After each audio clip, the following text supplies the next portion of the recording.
अक्सर डॉक्टर सुनील कौशिक ये बात उठती है कि कांग्रेस के लिए ज्यादा suitable ally Bahujan Samajwadi party होगी, इस क्योंकि कांग्रेस को फायदा उत्तर प्रदेश में कितना ज्यादा होगा ये तो खैर परिणाम के बाद पता चलेगा, लेकिन पंजाब, उत्तराखंड, इन राज्यों में कांग्रेस को बहुत ज्यादा फायदा होगा और इसलिए कांग्रेस में एक धड़ा है जो बहुजन समाजवादी पार्टी के तरफ जाना चाहता है और इसकी चर्चा बीच बीच में होती है। मैं आपसे यही जानना चाहता हूं, ये नया विकल्प, नया प्रयोग, नया लीडरशिप, कांग्रेस की रीपैकेजिंग में क्या ये भी कंसीडरेशन में है क्या कि क्यों नहीं बहुजन समाज पार्टी के तरफ जाया जाए? क्योंकि अगर ये कंसीडरेशन में नहीं होता तो प्रभारी क्यों बीच बीच में कह देते नए विकल्प खुले हैं? क्या मतलब है इसका? हमें बैसाखी की जरूरत नहीं है। 2019 के चुनाव से पहले कर्नाटक में एक बड़ी रैली का जिक्र कर रहा था। ममता बनर्जी, मायावती किसी मंच पे नहीं जाती, लेकिन पहली बार मायावती उस मंच पे दिखी जहां गठबंधन के सारे लोग थे। सोनिया गांधी जी भी वहां मौजूद थी और सोनिया गांधी जी का और मायावती जी का किस तरीके का मिलन हुआ, कैसे गले लगाया सोनिया गांधी जी ने, ये पूरे देश ने देखा। उसके बाद क्या हुआ, मायावती जी के साथ गठबंधन मायावती जी की शर्तों पे होता है। मायावती जी की शर्तें क्या हो गई है, कांग्रेस को तय करना है। कांग्रेस उन शर्तों पे गठबंधन कर पाएगी कि नहीं कर पाएगी। मायावती कभी किसी के यहाँ चल के नहीं जाती, क्या ये लोग चल के जा पाएंगे कि नहीं जा पाएंगे? किस हैसियत के नेता उस गठबंधन में होंगे? क्योंकि बार बार आपने 2022 में भी हमने देखा, 2024 में भी देखा, बसपा गठबंधन में आ सकती है, कांग्रेस और बसपा का गठबंधन हो सकता है, नहीं हुआ।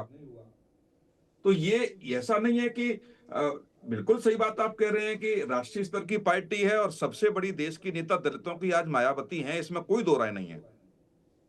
लेकिन क्या उस बड़े चेहरे को कांग्रेस एडजस्ट कर पाएगी कि नहीं कर पाएगी? चाहे वो चुनाव हर राजस्थान में आपने देखा, मध्य प्रदेश में भी देखा, नई गठबंधन हुआ, उन्होंने अलग हर सीट पर प्रत्याशी उतारा, लेकिन गठबंधन में नहीं गए तो नहीं गए। उनको पता था कि एक आधी सीट आएगी, आएगी नहीं आएगी, कोई फर्क नहीं पड़ता। जो जिस मूड की जो नेता मायावती जी हैं, जहां तक हम आप सब लोग समझते हैं, मुझे नहीं लगता कि कांग्रेस के साथ गठबंधन होगा, और होगा भी यदि कांग्रेस के साथ गठबंधन होगा तो मायावती जी की शर्तों पर गठबंधन होगा।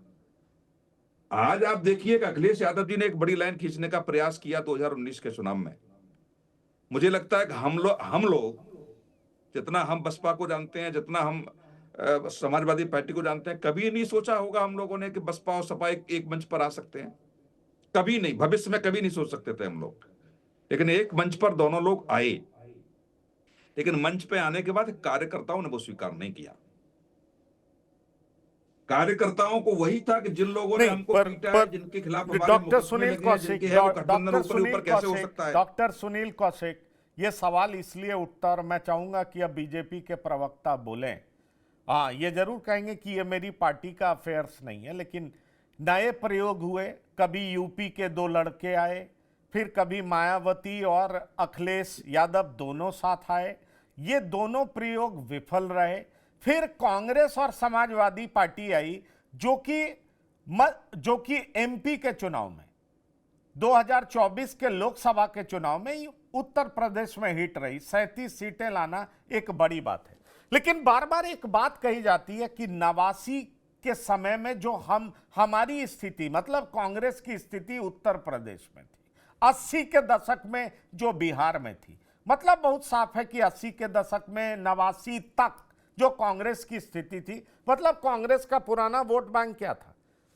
माइनॉरिटीज, दलित, अपर कास्ट, पुराने वोट बैंक को कांग्रेस साधना चाहती है, अपने बेसिक्स को ठीक करना चाहती है।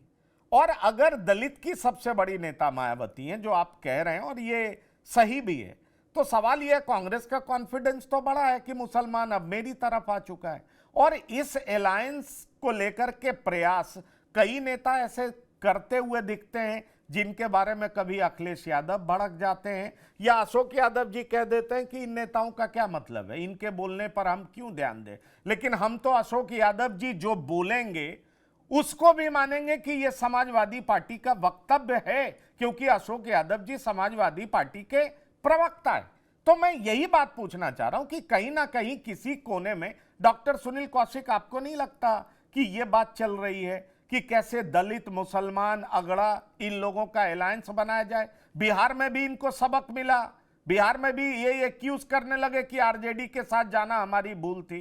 कहीं वही सोच समाजवादी पार्टी के साथ फिर से भूल ना कर बैठे, इसलिए कोर्स करेक्शन करने की तैयारी है। आपको ऐसा नहीं दिखता? नहीं, देखो पंकज जी, अलायंस के साथ साथ आपके उस वर्ग के कुछ नेता भी तो साथ होने चाहिए ना। क्या केवल हम कहें कि जैसे सपा पीडीए पीडीए, तो पीडीए का वर्ग भाजपा में नहीं है क्या? क्या पीडीए के नेता कांग्रेस में नहीं है क्या? क्या पीडीए के नेता बसपा में नहीं है क्या? जिस वर्ग की लड़ाई समाजवादी पार्टी लड़ना चाह रही है, जिस वर्ग को आगे करके लड़ना चाह रही है, उस वर्ग के नेता दूसरी पार्टियों में भी है ना। दिक्कत यह है कि मैं बार बार यह कह रहा हूं कि इस गठबंधन से पहले आपको धरातल तक पर अपना नेटवर्क स्थापित करना पड़ेगा। जब तक वो नेटवर्क आपका स्थापित नहीं है, आप कितने भी गठबंधन कर लीजिए, कोई फर्क पड़ने वाला नहीं है। आप बिहार का ताजा एग्जाम्पल आप देख लीजिए। क्या क्या उससे भी आंखें नहीं खुले तो अलग बात है। और मुझे लगता है कि बिहार का इलेक्शन के रिजल्ट से आंखें खुल जानी चाहिए पार्टियों की। केवल नेताओं के हाथ हिलाने से नहीं होता, रैलियां में नहीं, भीड़ बढ़ाने से नहीं होता। नहीं, ठीक है, ठीक है। मुझे लगता है इस बारे में जब मेरे संवाददाता बनारस में, मैं पूछ रहा हूं ये सारे सब सवाल, जो ये प्रोमोटेशन, कॉम्बिनेशन, पॉसिबिलिटीज, प्रशांत जी, जब मेरे संवाददाता ने प्रमोद तिवारी जी से पूछा तो उन्होंने कहा सॉफ्ट हिंदुत्व नहीं, हार्ड हिंदुत्व। अब सवाल उठता है, प्रियंका गांधी लोकसभा में बांग्लादेश में हिंदुओं के साथ हो रहे अत्याचार पर आवाज भी उठाती हैं। प्रमोद तिवारी अब सॉफ्ट हिंदुत्व नहीं, हार्ड हिंदुत्व की बात कर रहे हैं। प्रियंका गांधी के बर्थडे पर रुद्राभिषेक हो रहा है। आपको नहीं लगता कि कांग्रेस कुछ ना कुछ अलग चलने का प्रयास कर रही है, कुछ करते हुए दिखना चाह रही है, कुछ अलग रास्ता चलना चाह रही है? कैसे देख रहे हैं आप इसको? देखिए, चाहे प्रमोद तिवारी जी हों, अजय राय जी हों, अविनाश पांडे हों, ये कोई कांग्रेस पार्टी के छोटे नेता नहीं, बड़े समय से राजनीति कर रहे हैं, बड़े बड़े नेता हैं। और ये भी अगर कोई बयान देते हैं तो इनकी बात आधिकारिक ही मानी जानी चाहिए। कहा जाए कि नहीं ये छोटे नेता हैं, इनका बयान मायने नहीं रखता, तो बिल्कुल मायने रखता है। और इमरान मसूद जी प्रियंका वाड्रा गुट के माने जाते हैं। अगर इमरान मसूद जी कुछ बोलते हैं तो समझिए कि उसमें प्रियंका वाड्रा जी की कंसेंट है, उनकी सहमत से बोल रहे हैं। कोई सांसद, किसी पार्टी का सांसद लगातार अगर एक ही लाइन पे बात बोल रहा है तो इसका मतलब कांग्रेस हाईकमान का या प्रियंका वाड्रा जी का उसमें कंसेंट है, उनकी बातों को खारिज नहीं किया जा सकता। अगर वो समाजवादी पार्टी के विरोध में लगातार बातें कर रहे हैं, अलग चलने की बात कर रहे हैं, तो इसका मतलब उनका कंसेंट है, क्योंकि छोटे नेता नहीं। अगर होता तो उनको नोटिस जारी किया गया होता या अनुशासनात्मक कार्रवाई की गई होती। और जो प्रमोद तिवारी जी ने बात की है वो तो समाजवादी पार्टी के सिद्धांत के विरोध में है। वो समाजवादी पार्टी तो न सॉफ्ट हिंदुत्व की बात करती है, हार्ड की तो बात ही छोड़ दीजिए। तो ये सारी चीजें स्पष्ट है कि कांग्रेस पार्टी अपनी अलग राह अपनाना चाह रही है। और ये एक बात भी हमको सबको याद रखनी पड़ेगी, जितनी भी क्षेत्रीय दल हैं, कोई भी क्षेत्रीय दल भारतीय जनता पार्टी के विरोध में वो स्थापित नहीं हुए। जितने भी क्षेत्रीय दल लगभग 80-90 के दशक में स्थापित हुए, सब कांग्रेस के विरोध में स्थापित हुए हैं। उनका और कांग्रेस पार्टी का वोट बैंक सेम है। और जब कांग्रेस कमजोर हुई, आपने 89 की बात की, तो उसका वोट बैंक किसके पास गया? बसपा के पास गया, कुछ सपा के पास गया। आज जो कांग्रेस अपना वोट बैंक लेना चाहती है, तो दोनों, ये तो जो एक पार्टी बढ़ेगी तो दूसरे को कमजोर होना पड़ेगा। तो कांग्रेस तभी खड़ी हो सकती है जो समाजवादी पार्टी को वोट खींचेगी। जो कांग्रेस का मैक्सिमम जो मुस्लिम वोट बैंक जो होता था 89 से पहले तक का, वो कहां शिफ्ट हो गया? बसपा में गया, सपा में गया। तो आज कांग्रेस उसी राह पर चल रही है, इसलिए अपनी नई लकीर खींचने की बात कर, इसको तो हमें तथ्य में स्वीकार करना पड़ेगा। चलिए, तो मैं इसी से रिलेटेड एक सवाल और पूछ लेता हूं। अगर आप 27 में एक साथ लड़ने को लेकर के इतने कॉन्फिडेंट हैं, तो बीजेपी के विरोध में आप इकट्ठा क्यों नहीं आती मैडम? आपकी पार्टी और समाजवादी पार्टी एक साथ क्यों नहीं आती? सुधा जी, पंकज जी, मेरा ये सवाल आपसे है। जी जी, धन्यवाद। हम भाजपा से नहीं, भाजपा की कुनीतियों से लड़ रहे हैं और साथ में हैं। आपने लोकसभा के चुनाव में देखा, जनता जिस तरह हमारे साथ में खड़ी थी, ये दिख रहा था कि एक्चुअल में जनता हमारे साथ खड़ी होके इनको हराने की सोच रही है। ये कुछ भी अनर्गल प्रलाप कर लें, इससे कुछ होने वाला नहीं है। समय लग सकता है, लेकिन जनता अपने मुद्दों को समझने लगी है। क्योंकि आप बार बार झूठी बातों से उनको गुमराह नहीं कर सकते हैं। ये गुमराह करने की राजनीति बहुत दिन चलती नहीं है, क्योंकि शिक्षा, रोजगार, आपके जीवन के यापन की जो जरूरतें हैं वो अगर आपको नहीं मिल रही तो कब तक आप इनकी बातों में आते रहेंगे? कभी न कभी, क्योंकि जिस देश में डोभाल जैसा व्यक्ति लोगों में आग फूकने की बात करे, उनका बेटा क्या कर रहा है इसकी बात तो नहीं बताएंगे। तो जनता भी समझदार होगी, शिक्षा उसको भी चाहिए, उसके बच्चों को भी सेफ्टी चाहिए, ये जनता समझने लगी है। तो हम इन्हीं मुद्दों को लेके जनता के साथ में हैं, क्योंकि किसी भी देश में अभी आपने देखा होगा विश्व रैंकिंग में 5000 यूनिवर्सिटियों की बात हुई थी, उसमें आप कहीं भी नहीं हैं और हम विश्व गुरु हैं। अरे कम से कम विश्व गुरु हैं तो किसी यूनिवर्सिटी को हमारे आगे होना चाहिए था, नहीं कर पाए। बड़ी-बड़ी बातें करने मात्र से कुछ होता नहीं है, कुछ करना भी पड़ता है, कहने से कुछ नहीं होता है। तो उस कहने और एक्चुअल में जमीन पे उतरने की बात कैसे हम आगे बढ़ सकते हैं और जनता के मुद्दों को जनता का मतदान करने का वजह बना सकते हैं, इस पे हम काम कर रहे हैं। अशोक जी, यही सारे प्रश्न तो आपके भी है ना बीजेपी से, तो एक स्वर में क्यों नहीं बोलते? चुनाव में ही आके एक साथ मिलने का क्या मतलब है? मैं यही समझना चाहता हूं। बीवीजी राम जी पे आपका भी विरोध है, SIR पे आपका भी विरोध है, शिक्षा रोजगार को लेकर के आप भी चर्चा करते हैं और आप कॉन्फिडेंट भी हैं कि एक साथ मिलकर के हम विधानसभा का चुनाव भी लड़ेंगे। फिर अभी से ही एक सुर में बात क्यों नहीं होती? जनता को आगाह क्यों नहीं किया जाता? ये एक सवाल है जो हर लोग आपसे जानना चाहेंगे कि आप साथ हैं तो फिर सड़कों पे साथ दिखाई क्यों नहीं पड़ते हैं? ठीक चुनाव से पहले साथ आने का मतलब क्या होता है? देखिए पंकज जी, अभी हमारे भाजपा के साथी ने कहा, आपका भी सवाल मैं आ रहा हूं, इन्होंने कहा कि एक जो कांग्रेस के खिलाफ सारे दल एक साथ हुए और एक दल मजबूत होता गया, दूसरा दल कमजोर होता गया। मुझे लगता है कि इसका जीता जागता उदाहरण आपको महाराष्ट्र में देखने को मिलेगा।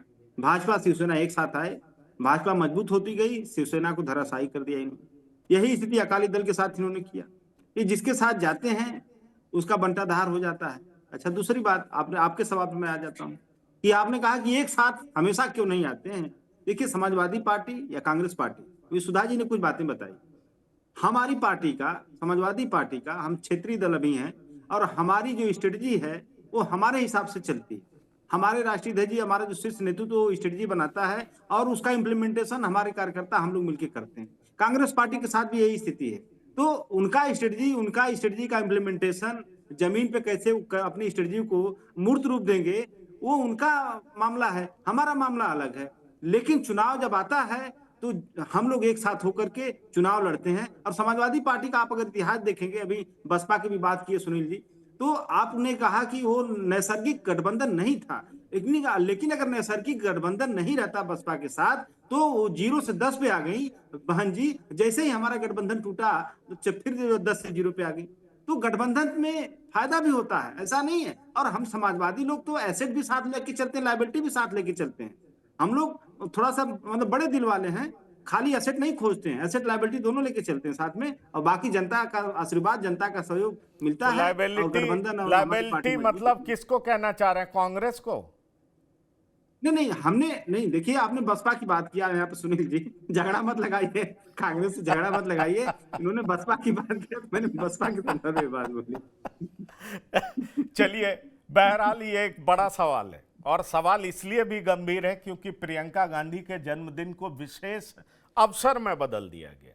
पार्टी 100 दिन के कार्यक्रम में इसको तब्दील करने जा रही है। सवाल फिर यही उठता है कि कांग्रेस क्या अकेले राह पर चलने का सोच रही है या नए विकल्प के तलाश में? मेरे पास है प्योर पाव भाजी का मसाला, प्योर पाव भाजी मसाला, पाव भाजी को टेस्टी बना डाला, सबका राजा आल प्योर मसाला। ये है सीक्रेट रेसिपी MDH का जीरा सिर्फ जल जीरा मसाला। सिप सिप जीरा सिप MDH का जल जीरा